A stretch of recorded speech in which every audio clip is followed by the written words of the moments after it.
Narito na ang mga malalaking balitang Central Luzon ngayong araw. Pagsalakay ng basag kotse tandem sa San Simon na kuhanan sa CCTV camera. Suspect sa hit and run incident sa syudad ng San Fernando sumuko na. Limited face-to-face classes sa low-risk area, hindi raw papayagan ni Pangulong Duterte. At 77 na kaso ng COVID-19 Alpha variant, higit 50 kaso ng Beta variant na itala sa gitnang Luzon. Maya Pabengi, Pampanga, magandang gabi Central Luzon. Ako si Nicolette Henson Hizon. Narito na ang mga nauna at tinutupang balita ng CLTV News. Patuloy ang isinasagawang monitoring ng Department of Health Central Luzon sa iba't ibang variants ng novel coronavirus. Batay sa kanilang tala, umabot na sa 77 ang bilang ng COVID-19 Alpha variant ang naitala sa rehiyon, habang higit 50 naman ang Beta variant na na-monitor ng kagawaran. May detalye si Rainiel Pawid. Ipresenta ng Department of Health sa katatapos na pre-SONA series sa City of San Fernando, Pampanga, ang COVID-19 situation ng gitnang Luzon. Dito lumitaw na 77 kaso na ng Alpha variant na unang nadiskubre sa United Kingdom ang nadetect sa rehiyon. 38 cases ang naitala sa Bulacan, tig 13 sa Bataan at Nueva Ecija, 6 sa Pampanga, 5 sa Tarlac at 2 sa Aurora. Ang mga individual na nagtataglay ng Alpha variant ay maaaring makahawa ng 4 pang katao. Ito ang sanhi ng COVID tsunami sa UK. Samantala, 56 Beta variants din ang naitala sa rehiyon. Ito'y unang na-detect sa South Africa. 34 sa kaso ay mula sa Bulacan, 7 sa Nueva Ecija, 6 sa Tarlac, 5 sa Pampanga, 3 sa Bataan at 1 sa Zambales. Mayroon ding isang kaso ng Theta o P3 variant sa Nueva Ecija.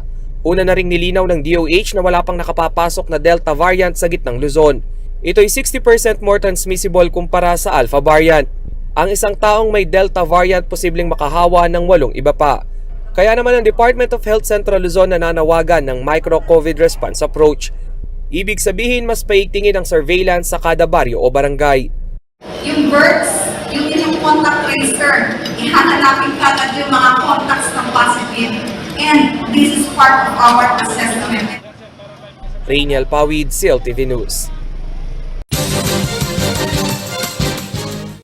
Unti-unti na nagbubukas ang iba't ibang establishment sa loob ng Zambales. Subalit paalala ng Provincial IATF, ang unahing requirement pa rin ang negative RT-PCR test result.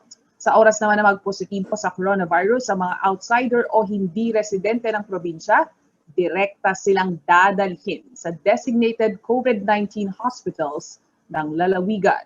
Dato ang report ni Rainiel Pawid. Isa sa mga naparalisa dahil sa pandemya ay ang galaw ng mga tao. 2 summer getaway plans na rin ang napurnada dahil sa banta ng nakamamatay na virus.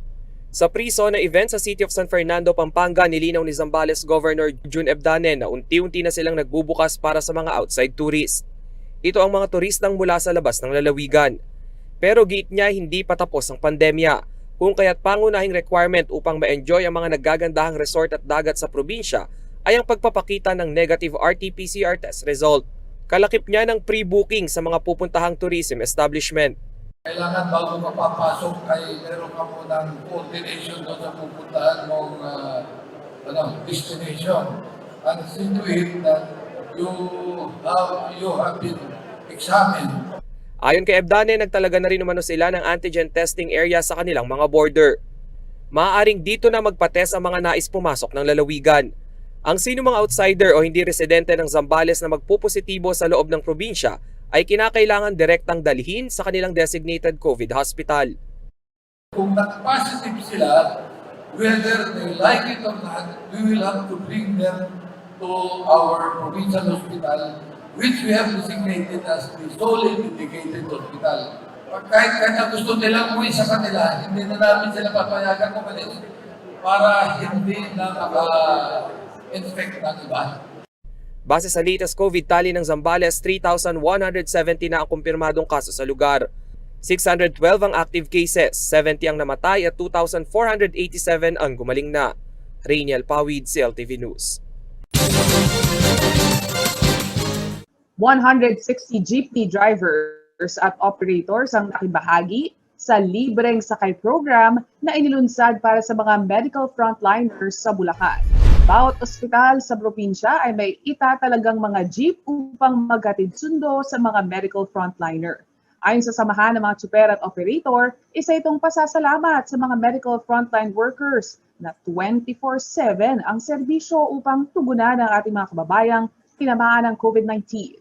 Magtutulungan naman ang provincial government, LTO at LTFRB para sa gastusin ng mga gagamiting pandemic vehicle service.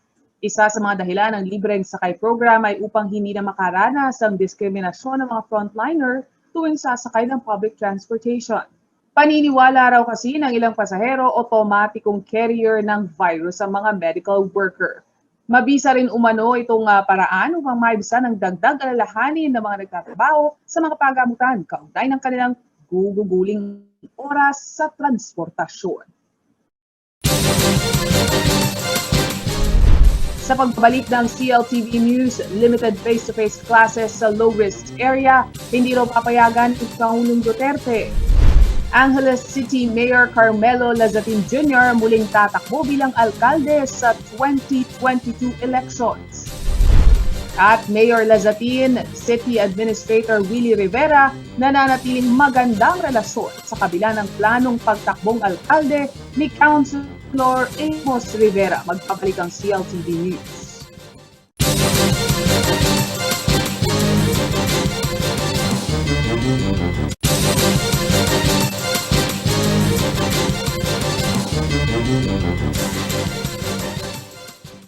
Nagbabalik ang CLTV News at sa iba pang mga nauunang balita.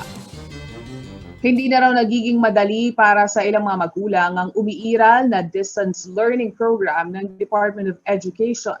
Panawagan nila magkaroon na ng balik eskwela ang mga mag-aaral pero hindi ito pinayagan ni Pangulong Duterte. Ang DepEd, tatalima naman daw sa sinabi ng Pangulo. Narito ang report. Sa umiiral na distance learning program ng Department of Education ngayong panahon ng pandemya, liban sa mga gawaing bahay, trabaho sa opisina at pag-aalaga ng bata, isinasabay na rin daw ng mga ina ng tahanan ang pagtuturo at pagsagot sa module ng kanilang mga anak.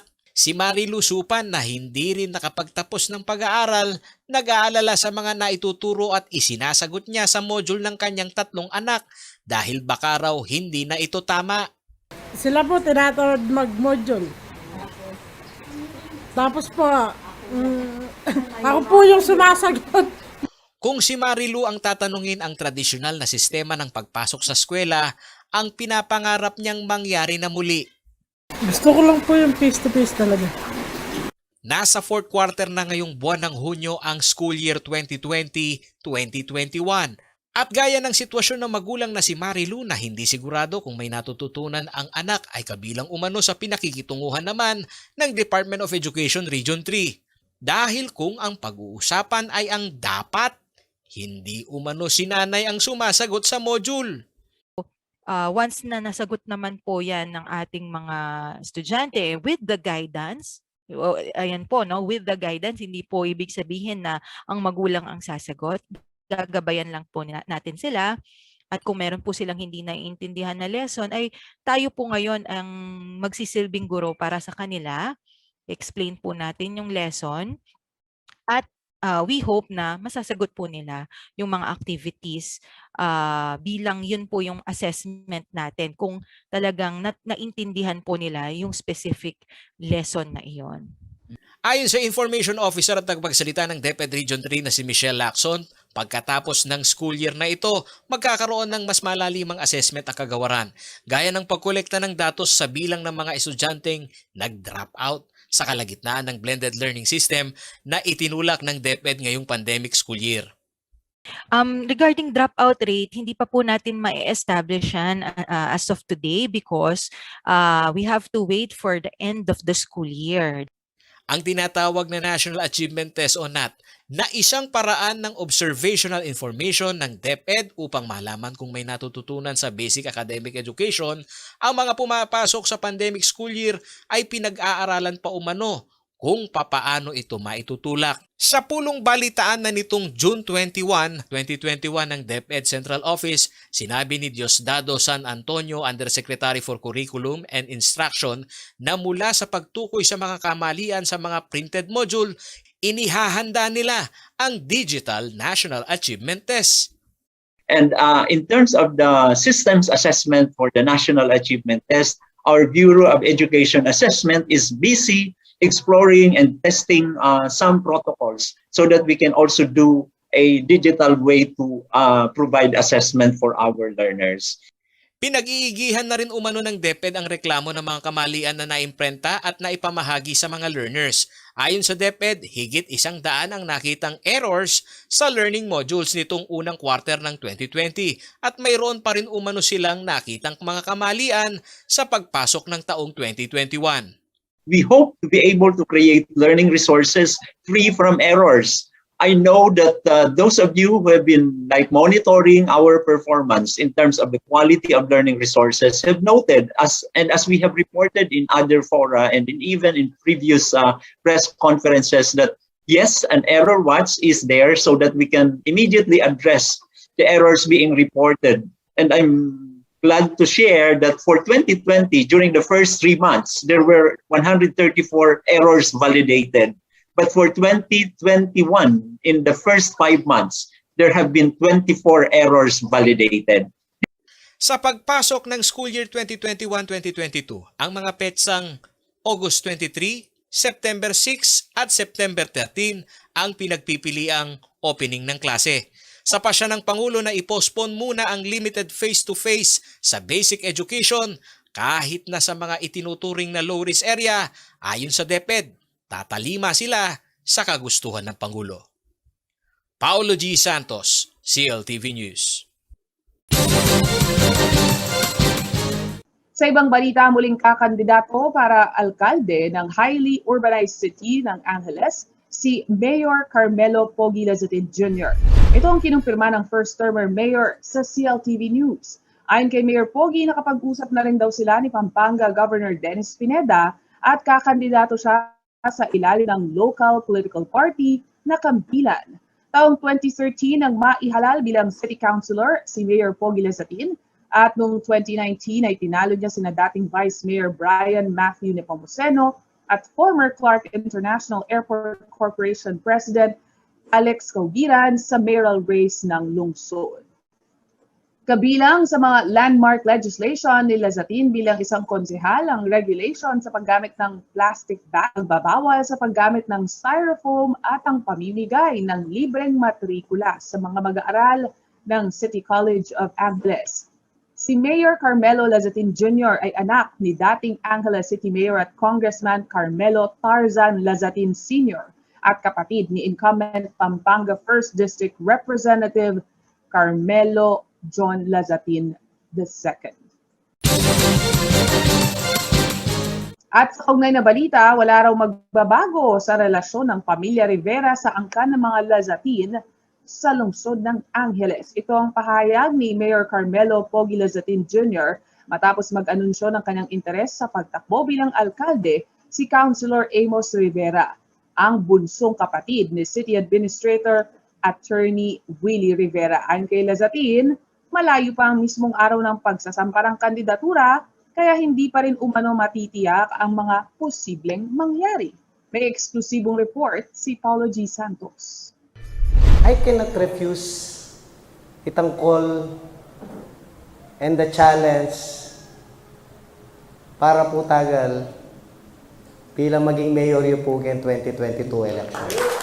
Matapos ihayag ito ni Angeles City Councilor Amos Rivera ang kanyang interes sa pagtakbo bilang alkalde ng syudad, palaisipan ngayon kung ano ang mangyayari sa relasyon ng pamilya Rivera sa angkan ng pamilya Lazatin. Iyon ay dahil ang nakatatandang kapatid ni Councilor Amos na si Attorney Willie Rivera ay tumatayong abogado ng namayapang dating alkalde at Pampanga 1st District Representative Carmelo Tarzan Lazatin Sr. Si Attorney Willie Rivera rin ngayon ang City Administrator sa ilalim ng termino ng incumbent mayor na si Pogi Lazatin Jr. Ayon kay Mayor Pogi, may karapatan naman umano si Councilor Amos na tumakbo sa anumang posisyon na kanyang naisin. Yan basta po yung pistol yan nga doang yung kakatamong administrador ni Atty. Willie Rivera. Simple mo po, kung Bisayan tagaling kaputol na, naman na karapat. Bistat man po, may kung Bisaya mo Councilor Amos Rivera, kayong kantatang ko. Tingwa niya pong lupa ko yung kanitang panahon na katang ko, anak-anak pa mo po kanito yung Amos.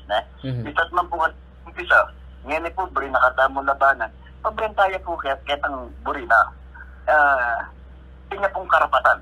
Dagdag pa ni Mayor Pogi, higit sa delikadesa ay malaki ang tiwala ng kanyang ama at maging siya kay Atty. Willie Rivera.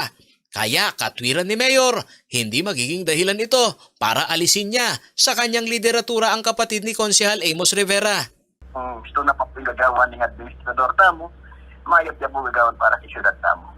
Samantala, sa panayam ng CLTV News sa telepono kay Angeles City Administrator Willie Rivera, inamin nito na hindi siya kinonsulta ng kanyang nakababatang kapatid sa paghangad na labanan ang kasalukuyang administrasyon. I was never consulted in any decision that he makes and I don't want to interfere. Sinabi ni Administrator Willie na hindi umano ito bago sa relasyon nilang magkapatid na binibigyan umano niya ng kalayaang pumili ng sasamahang partido. Agad kaya ang partido ko, uling tinagal kong Vice Mayor, kaya kay Senator Labi. We decided to stay with Ed Pavituan. So, from then on, may napisasabihan yung politika. Sinabi ni Rivera na kahit siya ang nakatatandang kapatid, nirerespeto umano niya ang pasya ni Konsehal Amos at bukas pa rin ito sa posibilidad ng dialogo. Ang kultura ng pagiging kritiko sa administrasyon sakaling panindigan umano ito ng kanyang kapatid ay hindi nito aawatin dahil bahagi ng prinsipyong itinanim ng nakatatandang lasatin ang pagtanggap ng anumang uri ng kritisismo. Sasabihan ko naman, kalupa ng sabihan ng Tatang Tarzan kanina. We like criticism. So, if ever there are things which to the mind of the public would not be beneficial for the people of Angeles, we would always try to rectify whatever deficiency that we fail to accomplish. Paolo G. Santos, CLTV News. Sa pagbabalik ng CLTV News, suspects sa hit-and-run incident sa siyudad ng San Fernando, sumuko na. At pagsalakay ng basag kotse tandem sa San Simon nakuhanan sa CCTV camera. Manatiling nakatutok, magbabalik ang CLTV News.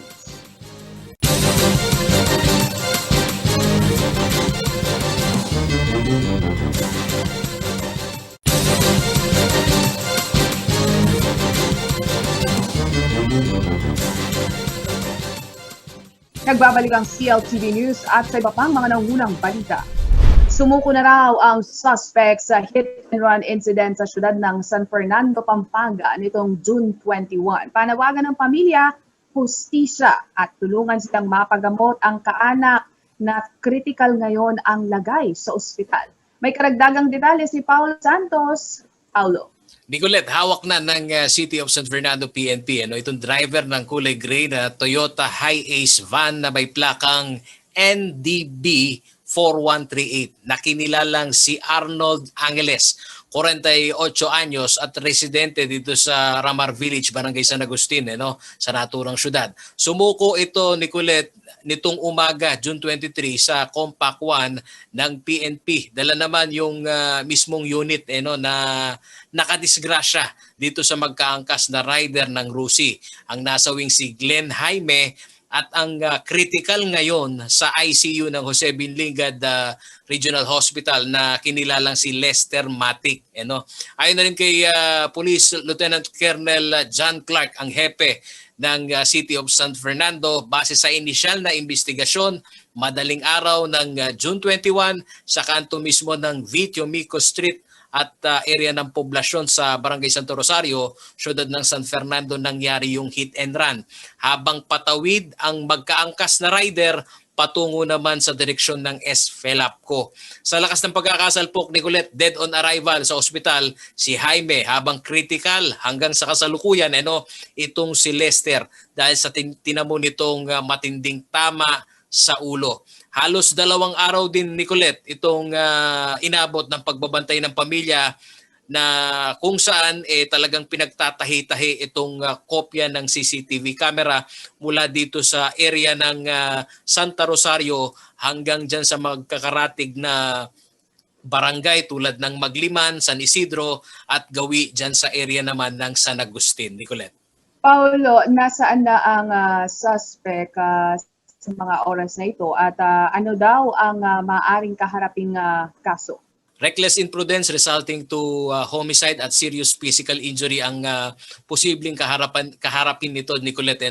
At inihahanda rin nila yung ibang salaysay ng mga eyewitness dahil isa rin sa tinitignan nilang anggulo, Nicolette, kung may nangyari bang pag-urong nung behikulo makaraang madisgrasya. Kasi ilan dito sa mga kasamahan din nitong biktima, Nicolette, na convoy nila, sinasabi may pagkakataon daw, Nicolette, na umurong pa itong driver ng van bago ito kumaripas ng takbo. Ang kustodiya ngayon dito kay Angeles ay nasa Compact 1 na mismo dito sa tanggapan ng PNP sa siyudad ng San Fernando. Nicolette.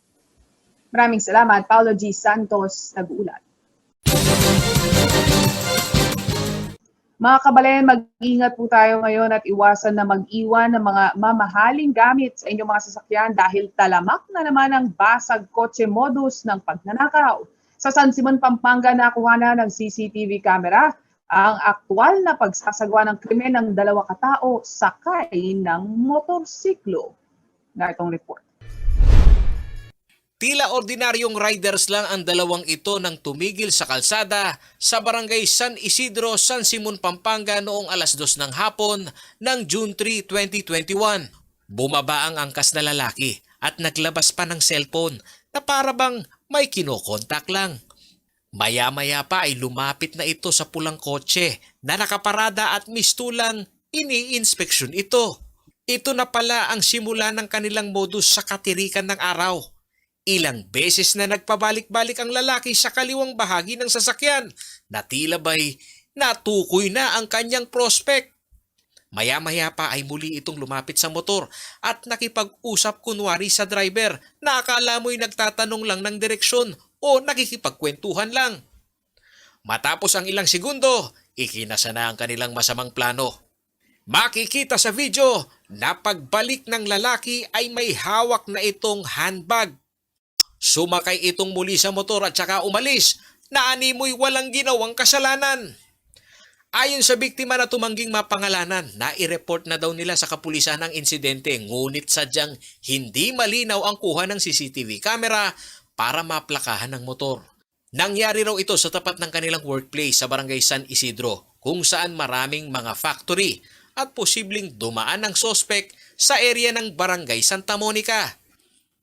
Nakikiusap ngayon ang biktima sa pamunuan ng barangay Santa Monica sa San Simon na kung pwede ay bigyan siya ng access sa CCTV footage upang matukoy ang mga salarin.